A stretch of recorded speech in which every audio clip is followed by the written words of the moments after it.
കഴിഞ്ഞ 10 വർഷം എന്താണ് കേരളത്തിൽ സംഭവിച്ചതെന്നുള്ളതൊന്ന് ആലോചിച്ച് നോക്കിക്കേ. കഴിഞ്ഞ വർഷം 10 വർഷം പവർ കട്ട് ഉണ്ടായിരുന്നു കേരളത്തിൽ. കഴിഞ്ഞ 10 വർഷം പവർ കട്ട് ഉണ്ടായിരുന്നില്ല. എങ്ങനെയാണ് പവർ കട്ട് എന്നുള്ള ഒരു കൊച്ചുകുട്ടിനെ പോലും ചോദിച്ചറിയില്ല.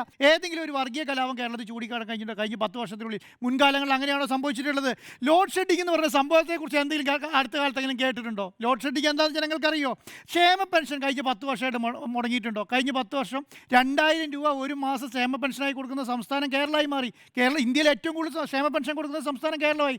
2000 രൂപ വെച്ച് കൊടുക്കുകയാണ്. 8 മാസം ക്ഷേമ പെൻഷൻ മുടങ്ങിയിട്ടാണ് കേട്ടോ ഈ പറഞ്ഞ പൂച്ച പെറ്റി കിടക്കുന്ന ഖജനാവ് ഇങ്ങോട്ട് ഹാൻഡ് ഓവർ ചെയ്തത്. അവിടുന്നാണ് ഇന്നേ വരെ 10 വർഷം കേരളം ഭരിച്ചിട്ട് ഒരു ദിവസം പോലും ക്ഷേമ പെൻഷൻ മുടങ്ങാതെ മുന്നോട്ട് പോയെന്നുള്ളതാണ്. ഓക്കി, പ്രളയം, നിപ്പ, കോവിഡ്, ഇതിലെല്ലാം തകർന്നടിഞ്ഞു എന്ന് കേരളത്തെക്കുറിച്ച് പറയാൻ പറ്റുമോ? അങ്ങനെ പറയാൻ പറ്റുമോ? ആ കേരളത്തെ 10 വർഷം കൈത്താങ്ങായി നിർത്തിയതാരാ? കേരളത്തിലെ മുഖ്യമന്ത്രിയല്ലേ? കേരളത്തിലെ ഇടതുപക്ഷ സർക്കാരല്ലേ? പാഠപുസ്തകങ്ങൾ ഒരു ദിവസമെങ്കിലും കിട്ടാതെ പോയിട്ടുണ്ടോ കഴിഞ്ഞ 10 വർഷം? ഏതെങ്കിലും സ്കൂൾ 10 വർഷത്തേക്ക് പൂട്ടിപ്പോയിട്ടുണ്ടോ? ഒന്ന് ആലോചിച്ച് നോക്കിക്കേ.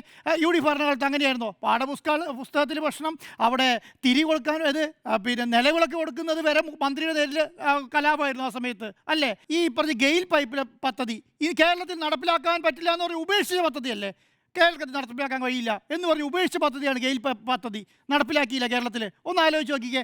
നാഷണൽ ഹൈവേ 35 മീറ്റർ മാത്രമാണെന്ന് പറഞ്ഞിട്ട് ഉപേക്ഷിച്ച പദ്ധതിയാണ്. 35 മീറ്റർ മതി എന്ന് കേന്ദ്ര സർക്കാർ എഴുതി കൊടുത്ത പദ്ധതിയാണ്. ഇപ്പോൾ 480 കിലോമീറ്ററാണ് കേരളത്തിൽ കൂടെ നാഷണൽ ഹൈവേ വരുന്നത്. 80% പൂർത്തീകരിച്ചു. ഒന്ന് ആലോചിച്ച് നോക്കിയേ.